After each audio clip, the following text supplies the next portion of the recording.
Eric, un sport se développe en ce moment dans les sports de raquette, c'est le paddle. J'ai une belle raquette. Là. Quelle est la position de Babola sur ce sport, sur cette discipline? Le paddle pour Babola, c'est un sport auquel on croit beaucoup. C'est un sport qu'on voit déjà depuis pas mal d'années en Amérique du Sud et en Espagne. Et c'est vrai qu'il est en train de se développer dans pas mal d'autres pays, dont la France.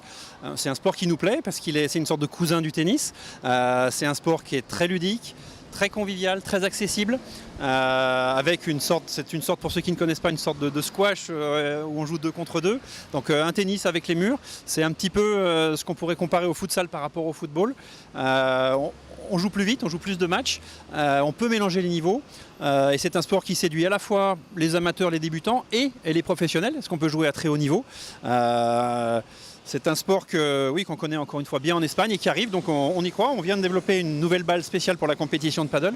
On a toute une gamme de raquettes, on a aussi des chaussures spécifiques. On a d'ailleurs la chaussure du World Paddle Tour, qui est le tournoi, le circuit officiel de paddle aujourd'hui, avec un sport qui on l'espère, va arriver, s'installer durablement dans tous les pays d'Europe et notamment en France. L'Espagne est l'épicentre de cette discipline. Est-ce qu'un jour on peut penser voir un Rafael Nadal ou jouer au paddle? Est-ce que par exemple vous l'avez peut-être vu en train de jouer au paddle une fois? Qu'est-ce qu'il en est sur cette situation de Rafael Paddle?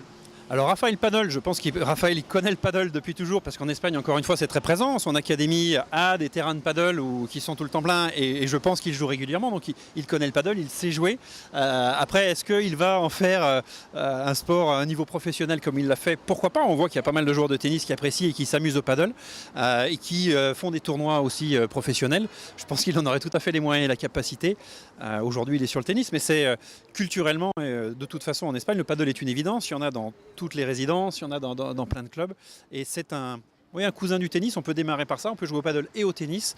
Beaucoup d'enseignants trouvent que d'enseigner le tennis sur un terrain de paddle à des enfants, c'est vachement plus pratique parce que la balle revient tout de suite et donc ça n'a que des avantages. Et encore une fois, on s'amuse très très vite et c'est très convivial. Dernière question, quelles sont selon vous les clés pour que le paddle s'installe en France durablement? Parce qu'aujourd'hui, il y avait des centres privés qui existent, il y a des clubs qui investissent beaucoup. Quelle est la bonne méthode? C'est vrai qu'aujourd'hui, le paddle en France, c'est beaucoup d'initiatives privées.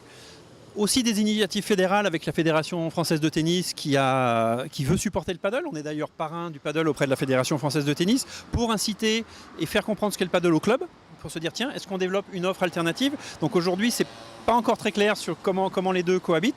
Je pense que ça pousse dans tous les sens. Les initiatives privées, c'est bien, mais est-ce qu'elles sont durables? Dans les clubs de tennis, je pense que c'est aussi intéressant parce que ça fait venir du monde, ça fait venir les familles, les gens jouent et tournent. Je pense que en tout cas moi je crois au paddle comme un sport qui attire ou réattire des gens au sport de raquette et qui est tout à fait complémentaire avec le tennis. Et donc le fait qu'une grande fédération comme la Fédération française de tennis soutienne le paddle, je pense que c'est un atout. Après, il faut culturellement, les gens apprennent ce que c'est que le paddle. Aujourd'hui, on parle de paddle, les gens pensent au truc où on est sur une planche avec une rame sur l'eau. Donc c'est le paddle tennis, c'est pour ça qu'on l'appelle comme ça en France. C'est encore assez peu connu.